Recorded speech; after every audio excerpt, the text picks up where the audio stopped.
All Hit Radio.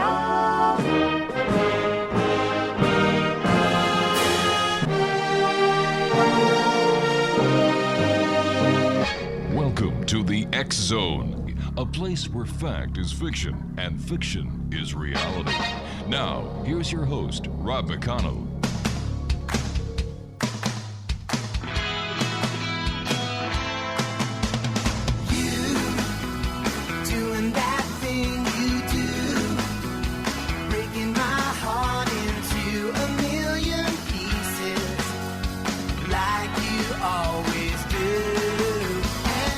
And good evening, one and all, and welcome back to the X Zone. I am Rob McConnell, and for the next 2 hours, I'm your host and your guide as together we cross the time-space continuum to this place that I call the X Zone. It's a place where people dare to believe and dare to be heard. It's a place where fact is fiction and fiction is reality. And we come to you Monday through Friday from 10 p.m. Eastern until midnight, right here from our broadcast center and studios in St. Catharines, Ontario, Canada, on your hometown radio, Classic 1220, and streamed around the world on classic1220.ca.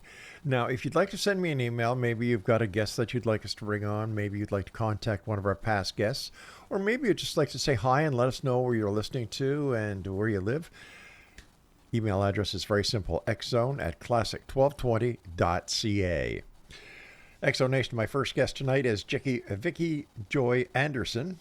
She graduated from the University of Northwestern in St. Paul, Minnesota, majoring in Bible and English with a writing emphasis. After many years in corporate management, Vicki Joy stepped out in faith to become a full-time author and speaker in 2019. This edition of the XO, we're going to be talking to Vicki about sleep paralysis, night terrors, and biblical demonology. Joining me now from Missouri is Vicki. And Vicki, welcome to the X Zone. Hope everything is well with you. It is. I'm doing wonderful. Thanks for having me on, Rob. Oh, it's my pleasure. First of all, I'd like to say it's not Vicki, it's Vicki Joy, so don't get upset with her. It's my fault. And Vicki Joy, when did you start dabbling in sleep paralysis, demonology, and night terrors, and what was the inspiration? Oh, boy.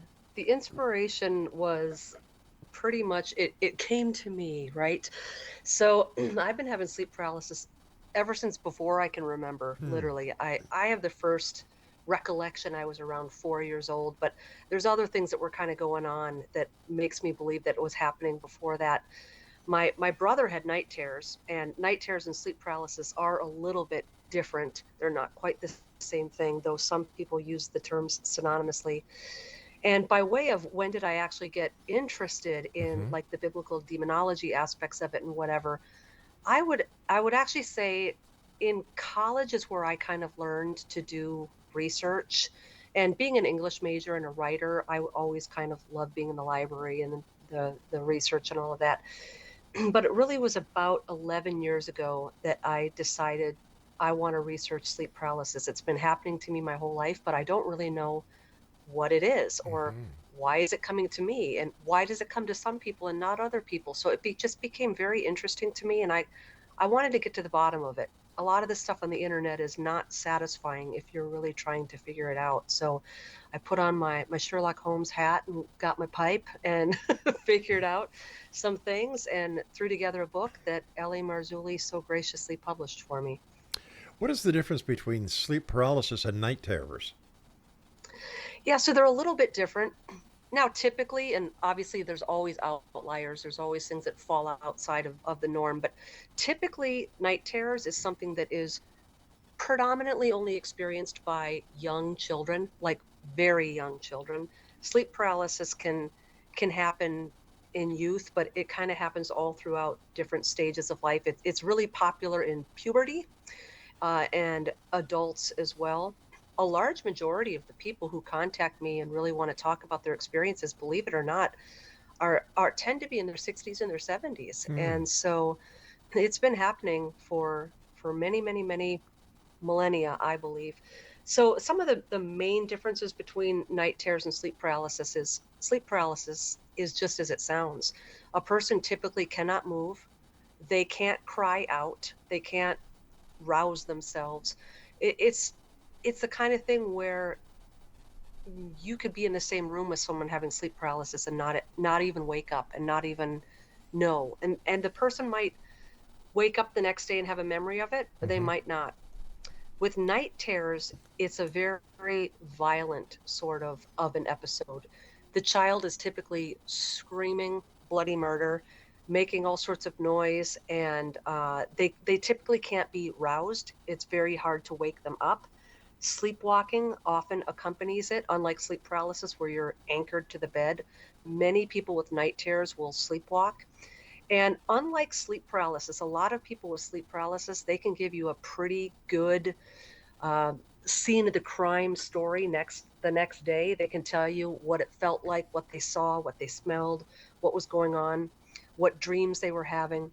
Whereas with night terrors, a lot of times that kid is not going to have any memory whatsoever that he had a bad dream or that he was screaming or that anything happened. So they're certainly fall under the same umbrella of sort Hmm. of nocturnal disturbances, but they have quite a bit of differences once you actually study them. Vicki Joy, what does the scientific and or medical community say about both night terrors, and sleep paralysis? For the most part, again, there's always people that fall outside of the norm, but for the most part, the narrative is that this is some sort of narcolepsy, it Hmm. is some sort of insomnia, some sort of stress related illness. It can be insomnia, it can be sleep apnea. They'll typically medicate you for it or prescribe melatonin, or in the extreme cases, they'll go towards the schizophrenic diagnosis, which is sort of the historical explanation for it. And it's usually a very demystified clinical definition. There's really nothing supernatural or spiritual involved. Those types of explanations are typically poo-pooed, and even just in the very definitions, if you go online and you look up clinical definitions of sleep paralysis, they'll even say um, that during sleep paralysis people will have hallucinations. Hmm. And a lot of people with sleep paralysis sort of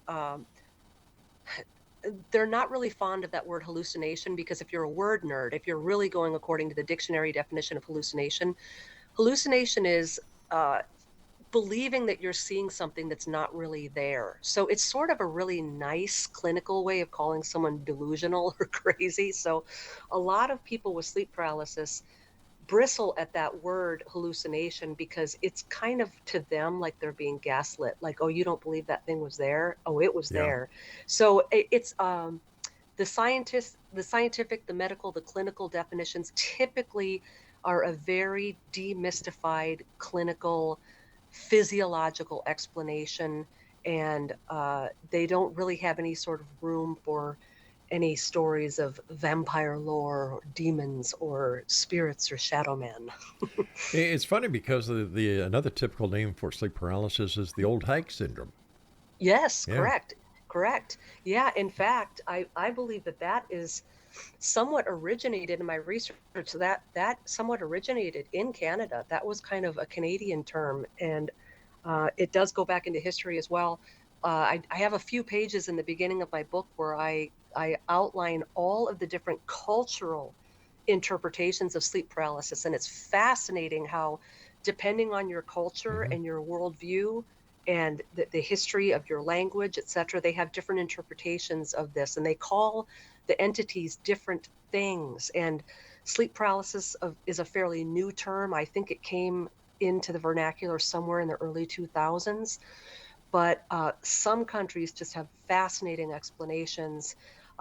For some, it's ancestral, it's ancestors. In some, it's a Hmm. religious thing, it's a demonic thing. In some Asian cultures, they call it pressed down by the black. That's one of Ooh. my favorites. I had the opportunity of doing some research with a neurologist at McMaster University here in Hamilton, and I asked them for their um, explanation of sleep paralysis. And the leading researcher said what happens is that a certain drug is released into the body when you're going to sleep, so that when you dream, you actually do not move around and reenact the dream that you're having.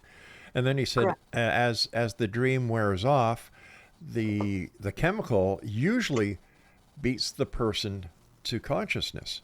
So when you wake up and you can't move, it's because the effects of this chemical that is like a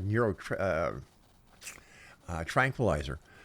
You know, Yes. it just hasn't worn off yet. And this is where people wake up and they get frightened because they can't move, they can't talk, they can't do anything.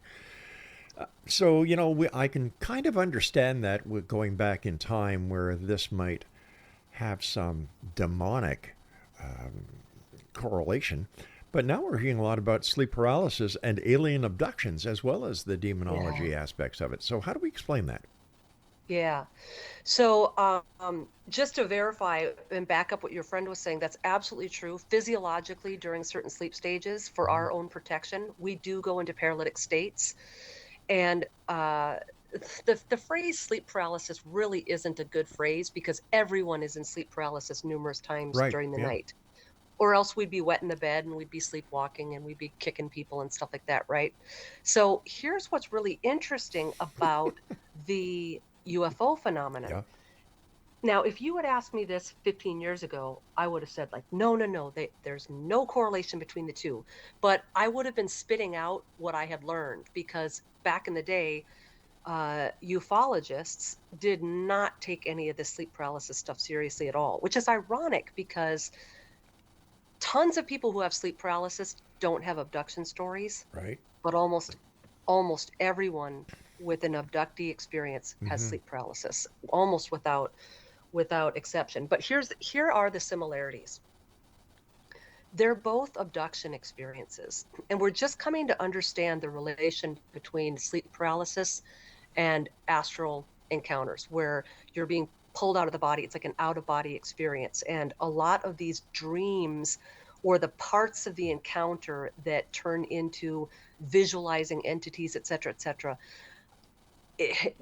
it's likely that you are not in your bedroom with your eyes open. It's likely that you are in some sort of out of body or abduction or astral scenario. What's so fascinating about the sleep paralysis abduction scenario is with the UFO abductees, a lot of times they cannot, without hypnosis, recall what happened or where they were or who they encountered, but they're tipped off to the fact that something unusual happened because of the missing time. The missing time is what gets them to understand that something just happened. Hmm. They're 100 miles down the road. It's 3 hours later. The sun has gone down. What happened? Isn't The that called thing, isn't that called highway hypnosis? yes. Highway hypnosis, missing time. Yeah.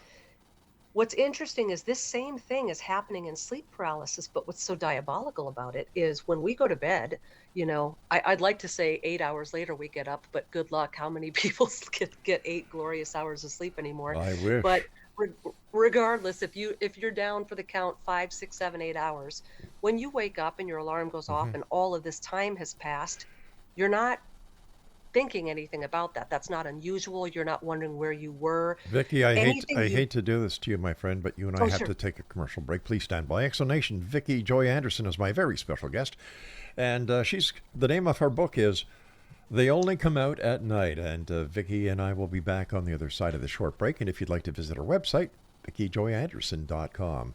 This is the X Zone. I am Rob McConnell. We're coming to you from our broadcast center and studios in beautiful St. Catharines, Ontario, Canada. And you can always send me an email, xzone at classic1220.ca.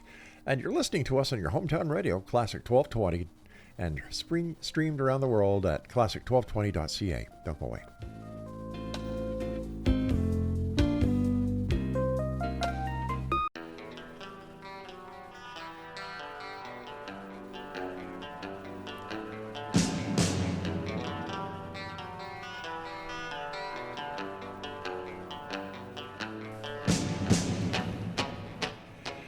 And welcome back, everyone. This is the Excellent. I am Rob McConnell. We're coming to you from our broadcast center and studios in St. Catharines, Ontario, Canada. And you're listening to us on your hometown radio, Classic 1220, and streamed around the world on classic1220.ca.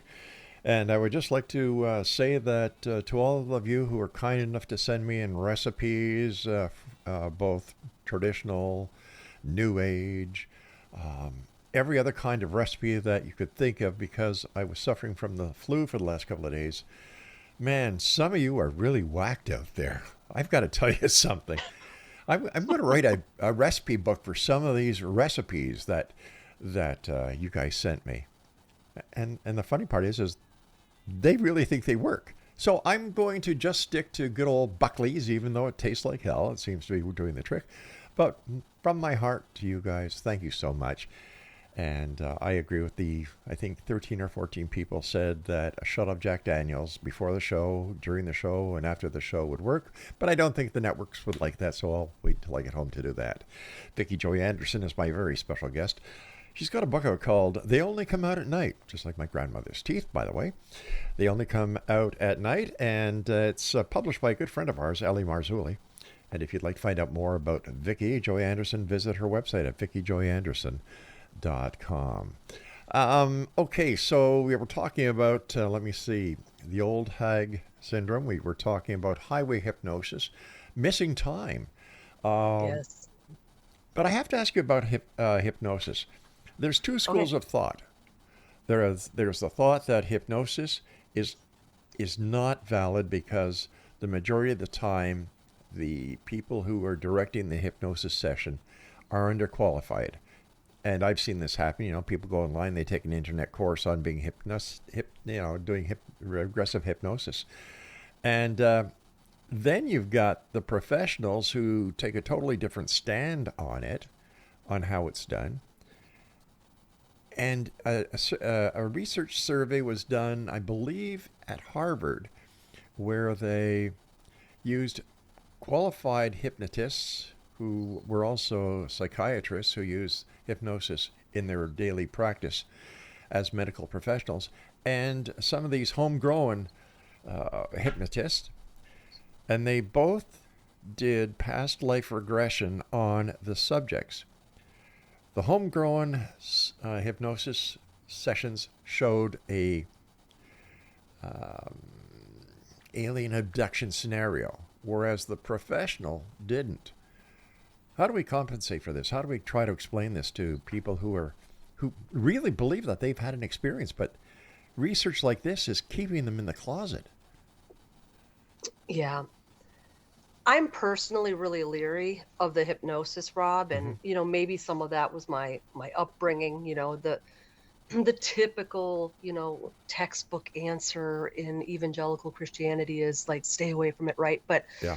religion aside, is anytime we check out and we are not sober minded and we are in the hands of another person, whether it's a doctor or a hypnosis or being a hypnotist, whether you're drunk, you're high, like anytime we are checked out, we're vulnerable. And, we have to just trust the people that we're in the room with. And I've been in those situations before, Rob. I've been under anesthesia several times for surgery, and I just trusted that my doctors weren't, doing anything That's foul. right, yeah. So there's a point where we do trust people. But the thing with hypnosis is, it's kind of like the lie detector tests and DNA, these things that at one point in time weren't susceptible or they weren't considered valid in court, It's not valid science, and the DNA stuff has come into acceptance now. But the thing with hypnosis is anytime a person is in an altered state of consciousness, they become highly programmable. They become susceptible. And you don't know if that hypnotist is planting a memory in your mind or if they know some sort of technology or mind control. And let me give you a little down to earth example, which didn't make sense to me until I was much, much older. When I was about 7 or 8 years old, I was having a surgery, and this was not my first rodeo. I'd had many surgeries before then. And the anesthesiologist would always come into your room the night before your surgery because you're a kid, and they would explain the whole process to you to calm your nerves. So this guy comes into my room and he's telling me, we're going to put a mask over your face, and then you're going to be on a spaceship. And in my little 8-year-old mind, I'm like, this guy is a lunatic. I've had sleep paralysis so many times. I've never had a dream or a vision or a hallucination. And he is going into detail about this spaceship that I'm going to be on. And I'm like, this guy is, sniffing his own stuff, right? And so I get into the operating room the next day, and they put the mask on. And the only information I had at 8 years old in the 1970s of spaceships was I had just seen that cheesy movie, The Black Hole. Oh my gosh. Talk about cheese. It's got more holes in it than a slice of a Swiss cheese in Billy Meyer's fridge. Yeah, it's awful. Right. God. That was the whole of my knowledge base of spaceships at Oh, 8 you years poor old. And so, child. exactly, right. It's taken me this long to burn those scenes out of my mind. And so as I'm going down 10, 9, 8, all of a sudden I'm in that mothership from the Wow. movie, right? And my parents are like, you got to get in the escape pod, or whatever you call it. And I'm like, yeah, we got to get out of here. So we get in this escape hatch, Yeah. and we're jettisoned out into space. And I turn around to tell my parents, like, yeah, that was close. We got us. And I turn around and I realize this must be like, the Corvette model. There's no back seat in this escape hatch. I am the only one in this thing. And I look and I see my mom and dad waving at me from a porthole in the mothership as it blows up. And this is what is in my mind as I'm going under into surgery. So I went down into surgery in terror. I guess. It was like a bad dream. Yeah. And it didn't make any sense to me at the time, but as I got older and I started researching things like in the paranormal and the fringe and in sleep paralysis and the astral realm and altered states of consciousness and ayahuasca and all of these experiences that people have with other realms and whatnot, I thought that, I don't know, Rob, if that doctor knew what he was doing or not, or if he just thought he was being helpful, making it less scary, but he planted that thought in my mind. I didn't believe it. I thought he was a nutcase, but it manifested as the experience, as I was being drugged, basically. So when we're in these altered states of consciousness, whether it be hypnotism or drugs or alcohol or whatever it is, we are highly vulnerable to whose hands we put ourselves in. And it's one thing if it's a licensed doctor or a trusted friend or something, but what if we're in an altered state of consciousness in some sort of astral dimension where we've got beings who may appear to be friendly and they have nice little hello, my name is name tags on, and they're smiling at us, but what if they're sinister? What if they're wolves in sheep's clothing? And now we are in their hands, so to speak. So I do think that there needs to be a little bit more circumspectness when we start flirting with and experimenting with all of these things that put us into altered states, because there really isn't a lot of solid evidence that's a safe or wise thing to do, or that doesn't have long-term spiritual consequences to it. Kevin Randall, who is a good friend of mine, was doing his show, and he had on the late Bud Hopkins' wife. And she was telling him that, Bud would actually bring the people to the scenario of an abduction. And this was, wow. And you've got to wonder, what happens to these people who believe they have been abducted. I don't know if they have or they haven't, but if they have, and you've got people, or if they haven't, and you have people who are bringing them out of hypnosis saying, yes, you were. This is what happened. Yes. You told me. Yes. Man, they don't take responsibility on the damage they can be doing to this person, and that really upsets me. Yes. I 100% know what you're talking about, Rob. I've seen a similar situation, because a lot of the work that I do with Through the Black and deliverance stuff, people will come and want deliverance and things. I've seen there are so many deliverance ministries out there who I'd love to say they don't know what they're doing, but I think that they know exactly what they're doing. I think there's a lot of people out there saying we're going to help, but they're actually That's right. digging you deeper. And I've seen situations where people have they probably initially do have some sort of trauma. Let's say Hmm. that there was some sort of abuse in their childhood or something that really did traumatize them. They do have legitimate trauma. But then they go into these like Christian or New Age versions of hypnosis, deep hypnosis, and like these womb regressions and Yep. these ancient Eastern techniques. And I personally know people who came out of that believing that they had been, married to Satan and ritually abused and all this. And I'm not saying that there aren't people out there that haven't gone through that, but when you go through these regressions and things with people who you haven't vetted, you don't know if you can trust them or not. Just because someone's got a Bible verse on their website and a smile on their face does not mean they know what they're doing or that they're trustworthy. And I do think that there are cases where people have truly gone through these things. And then there's cases where people have been traumatized, but they come out of their treatment thinking much more has happened to them than has really happened. They've been re-traumatized. It's a crazy world out there. And talking about some of these mega churches, I believe it's mind control beyond a shadow of a doubt. And Mm-hmm. what they do is that they actively seek out new members to indoctrinate them into their ministry. And they are very ruthless when they do it. So, There are unfortunately many, many, many Trojan horses that have been wheeled into the narthexes of mhm.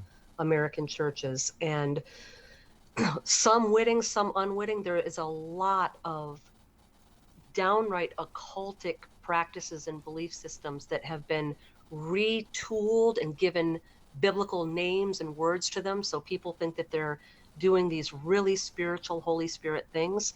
And it's just repackaged occultism, basically. And I think it's happening in a lot of places. And there's a lot of people who think that they are being slain in the spirit and they're being slain by something. But even just this could be a whole show on its own, Rob, even how worship has changed in the church Oh in the my last gosh, 100 years, definitely. and all of this where there's little difference between hey man, I have passed and some of these megachurch worship services are not unlike Metallica concerts that I was at in the 80s and 90s, I'll tell you that.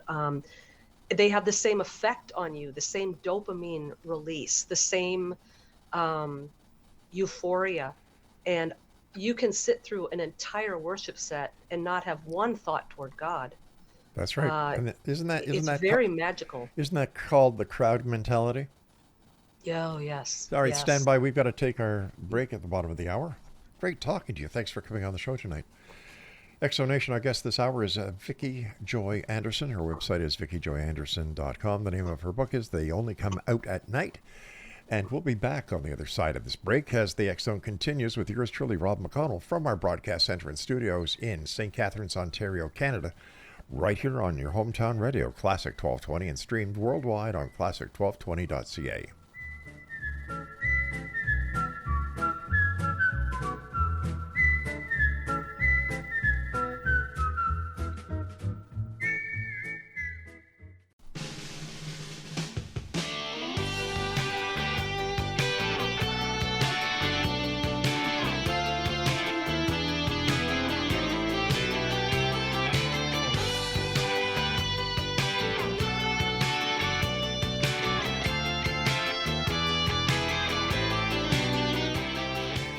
And welcome back, everyone. Our guest this hour, Vicki Joy Anderson, and I were chatting between the commercials and before we came back on air to share our lives with you here. And, I was saying before we even started this hour that the book, They Only Come Out at Night, reminds me of my grandmother's and her dentures. But then we were talking this segment break, and you know what, Exonation, this book is all about you because you guys only come out at night. So there you go. That's a neat way of remembering it. And where's your book available, Vicki? It is available exclusively on lamarzulli.net. One more time. Exclusively on lamarzulli.net. Wonderful.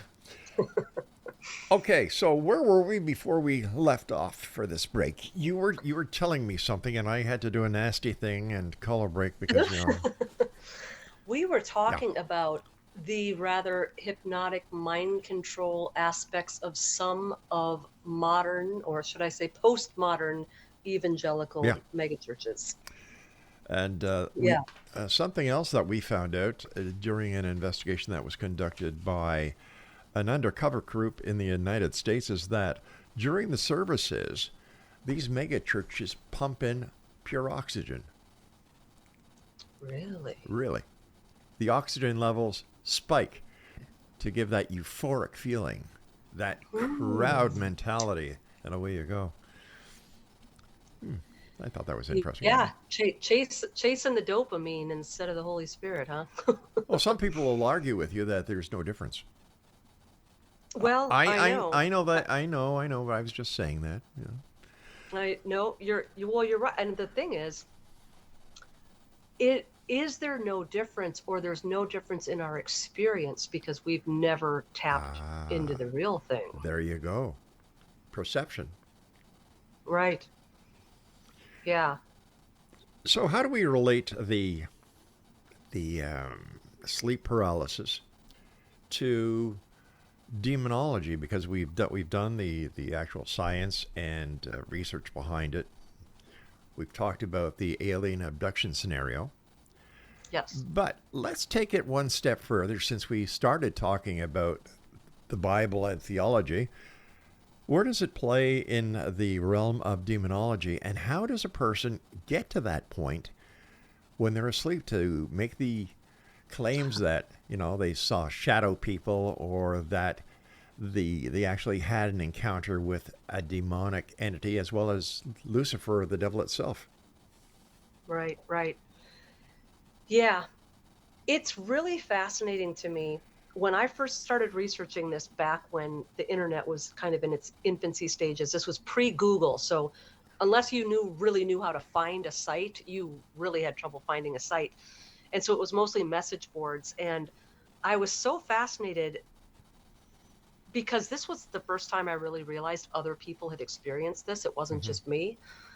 And there were people from all over the world, different ages, men, women, children, teenagers, and all different religions. And I was so fascinated that agnostic and atheists would be on these message boards saying, I'm not religious, I've never set foot in a church, but this happens to me all the time, and I don't believe in Jesus, but all I can tell you is if you want one of these things to stop, call in the name of Jesus, it works. And then a Muslim man piped in and said, I'm in agreement with you. I don't, Jesus was a prophet. I don't believe he's God.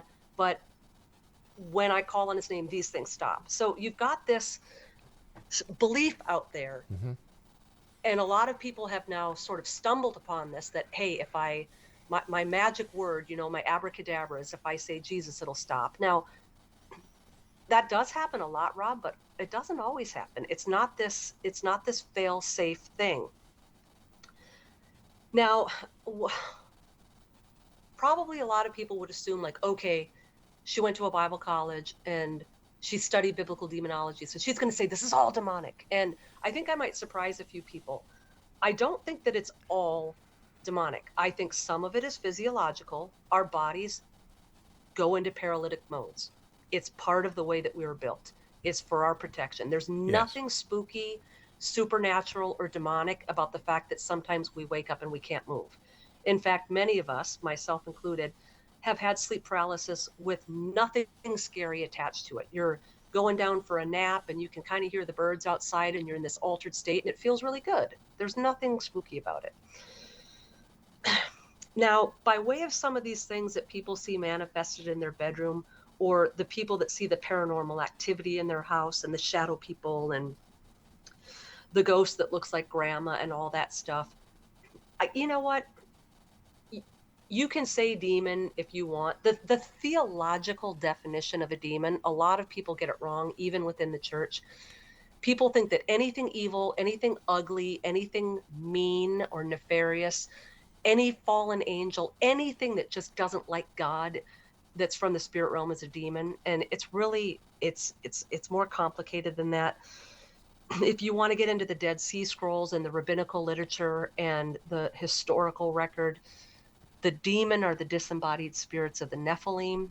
And I don't think that every single encounter in sleep paralysis is necessarily one of those guys, one of those characters. Well, it'd be The pretty Bible, hard. It would be pretty hard to mix up a little gray alien compared to a giant Nephilim. well, true, true. But of course, they've lost their bodies. They're disembodied, right? But but Ephesians 6:12, it gives a cast of characters. It doesn't just say demons, like Christians are at war with demons. It says archons, principalities, rulers, forces of darkness, like depending on your translation. But there's all these different categories. And when you get to the astral realm, if you're pulled into the astral, there are human beings up there. There's astral travelers up there. Yep. There's spirit guides. There's ascended masters. These are all different things, and it's not everybody's calling to write a glossary and figure out the difference between all of these different things, but we really do ourselves a disservice, and we really discredit our legitimacy as an experiencer when we just say every single thing is a demon. But what is interesting is whether someone is religious or not, when they're telling a sleep paralysis story, there's certain buzzwords that come up a lot that are really charged words. So whether someone goes to church or not, believes in God or not, they will use words like evil, demon, soul, hell, these sort of liturgical words, and when people try to explain the level of terror or what they're experiencing, they tend to automatically drift into this liturgical type of language. They start talking about a soul terror, a sense that they're being dragged to hell, that their soul is lost, things like that. So it's not the typical where you wake up and you're like, man, I had the worst dream in the world. The pillows were chasing me, and then I showed up in my classroom and I took my coat off and I was naked. You got all these like nightmares, right? There is a level of terror that people talk about that if you haven't gone through sleep paralysis, you'll just roll your eyes and you'll be like, well, I've had a nightmare before. But if you've experienced it, it is a different level of fear. And that, I think, what makes sleep paralysis so terrifying, it's not necessarily the paralysis.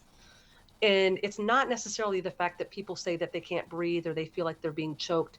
What tends to frighten people are these apparitions that they are seeing or perceiving, and the sense of detachment from their body that they're feeling, and this overwhelming feeling that they can't shake, that some sort of disembodied voice in their head is threatening them. Is there any way to differentiate between a hallucination and what a person believes to be an actual demonic experience? Yeah, it's tough. It takes discernment, Rob. I'm not going to lie. Like, I don't want to oversimplify this. A lot of people who have sleep paralysis don't see anything. And that's what makes it more complicated.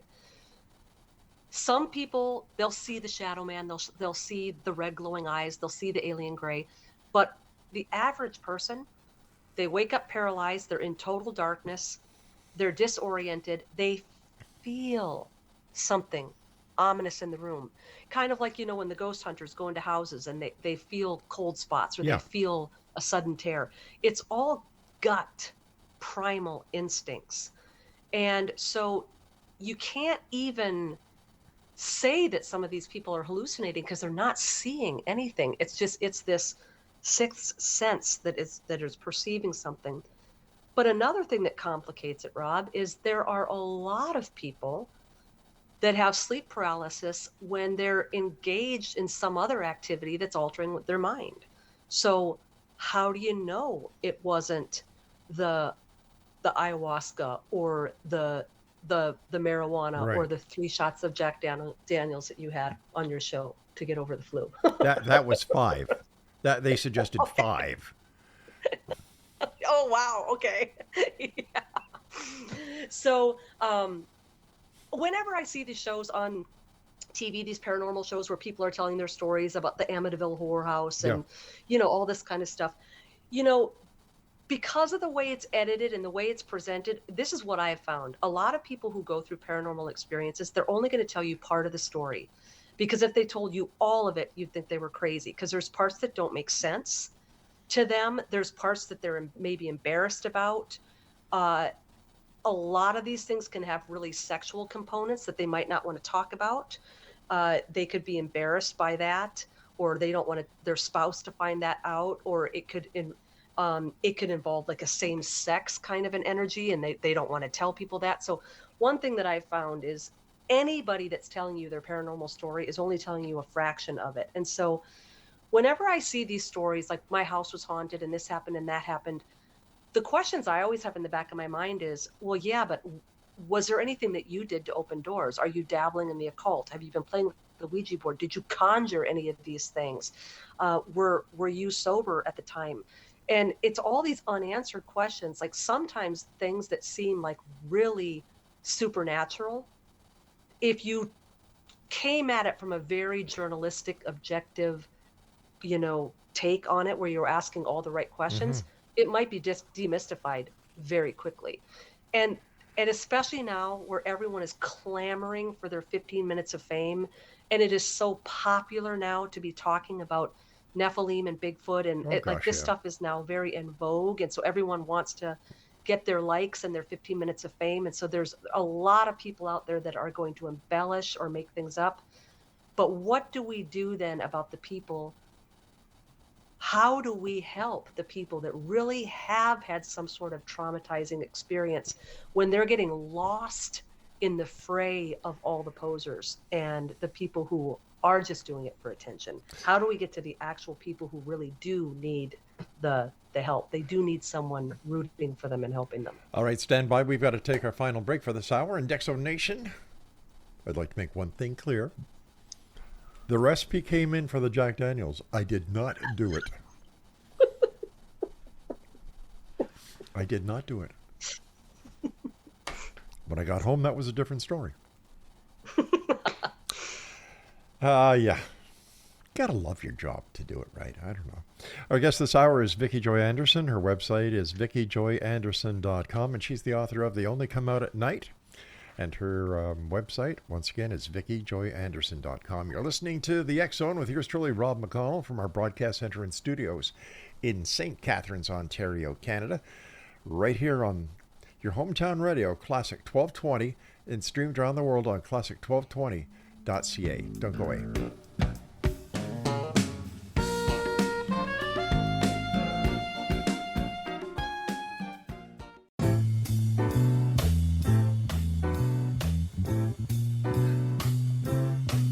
Well, it's a marvelous night for a moon dance with the stars up above in your eyes.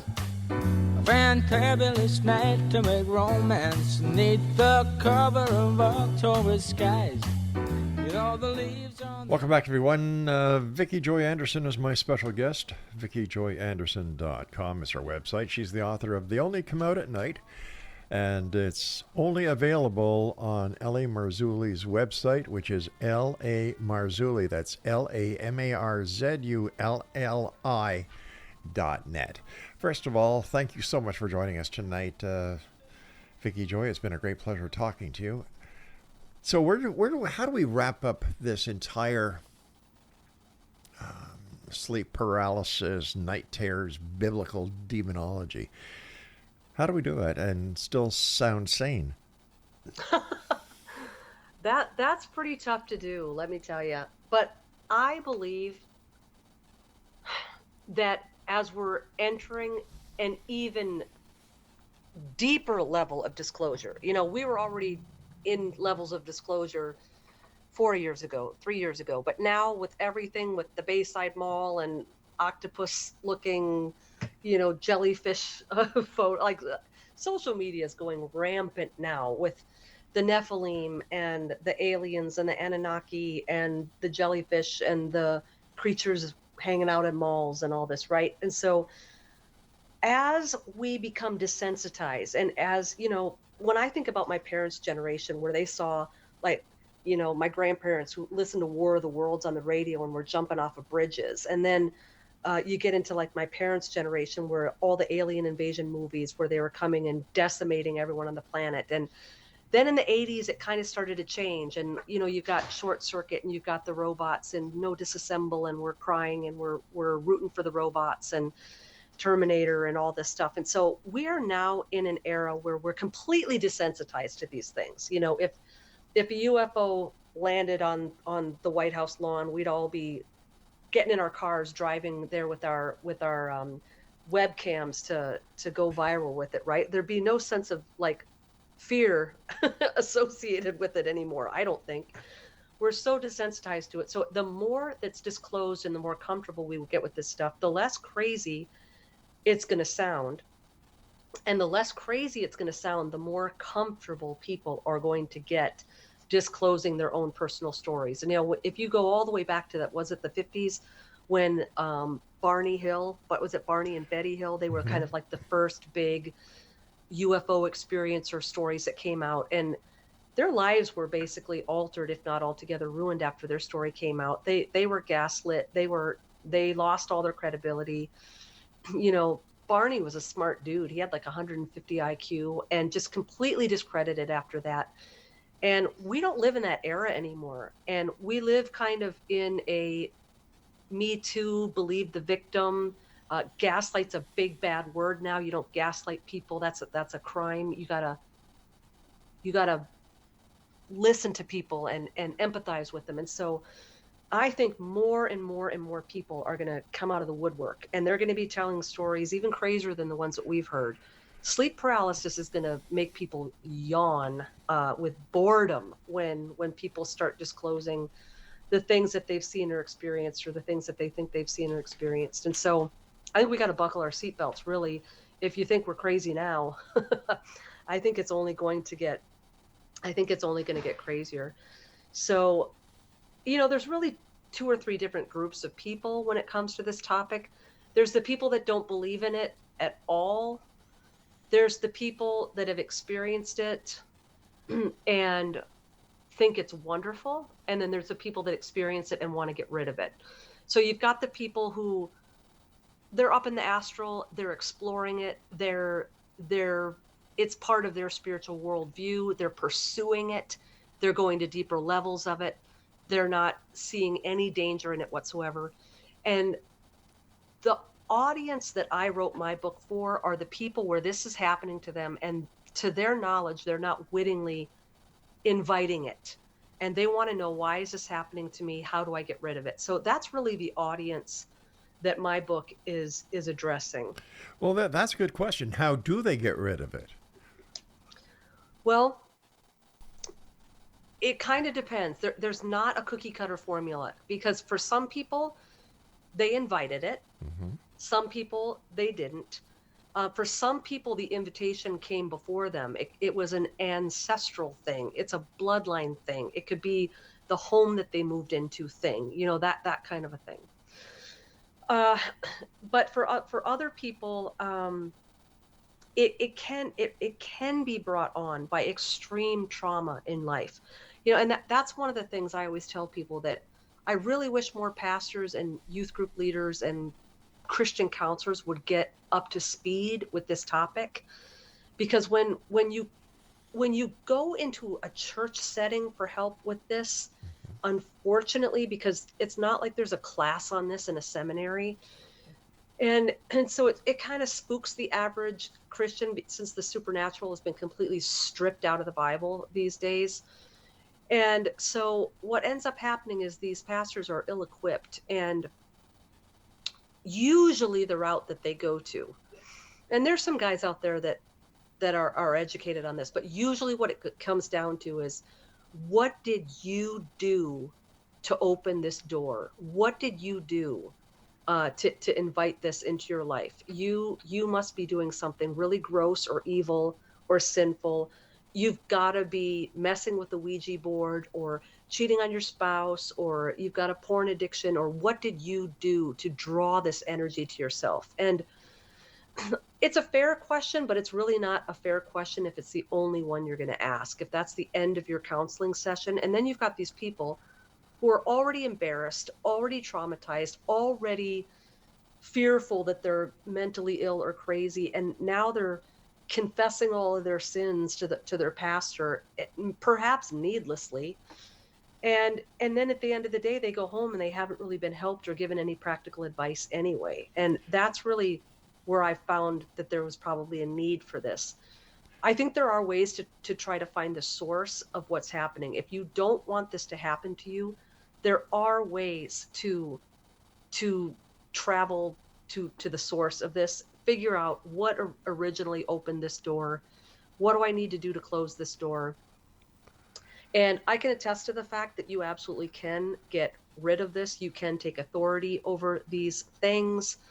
But some of it, and I know this isn't the exciting answer, Rob, but some of it is if you've got a completely jacked up circadian rhythm, you're up all hours of the night and you're soaking in front of blue light screens for 2 hours before you're going to bed and watching horror movies, and you're going to bed with scary thoughts in your head. If you've got a poor diet, if you're not well, if you're not taking care of yourself physically, you're going to be more vulnerable to this sort of a thing. So some of the easiest things a person can do to make them less susceptible to these sort of attacks is to simply start taking care of themselves, because a lot of us are just in bad mental and physical shape. And when you're stressed out or you have unresolved trauma, things that you're just not dealing with and sweeping under the carpet, that is going to create an energy, a loosh, as Dr. Robert Monroe would have said, right? And these things are attracted to that. And you got to do things to make yourself not so much a target. But it's pretty things. bad when somebody has these issues and they go Yes. to the one place where they believe they will not be judged and they will feel safest in. And that is talking to their pastor, going to the church, seeking refuge in the sanctity of the church, and they just get torn apart. They do. They do. I told a friend of mine, the first time I dared tell someone about this, I was probably 15. I think I was in 10th grade, and I told a friend of mine, and she went home and told her mom. And by Monday morning, she came to my locker and told me that I need to have an exorcism because I'm demon possessed. And I thought, okay, I can never talk about this again if that's what people are going to think is going on here. So all of a sudden you're this sinner and you're this evil person who's a magnet for demons and all that. And it's really not always the case. It usually isn't the case. And so you're exactly right. And, I don't know if you and LA are going to talk about this when he's on, but I really do feel that if you're reading the Bible in the context, the culture, the language, the history, and the geography in which it was written, it is extraordinarily supernatural. It is controversially supernatural. But all of that has been stripped out for this kind of Greek Stoicism, scientific method approach to scripture, because we're now educated and civilized. And we really lose a lot of what's really happening in some of the stories. There is some massively supernatural things going on in Genesis 6, in the story of the Tower of Babel, in the story of Jacob's pillow, where he sees the ziggurat going up to heaven. There's a lot of extremely occult, new age, supernatural characters and settings in the scripture that we totally miss because everything has to be scrubbed. And,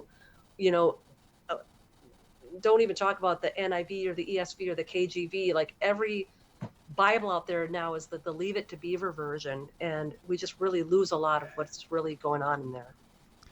We've got about 2.5 minutes before I have to say so long for you for tonight, Vicki.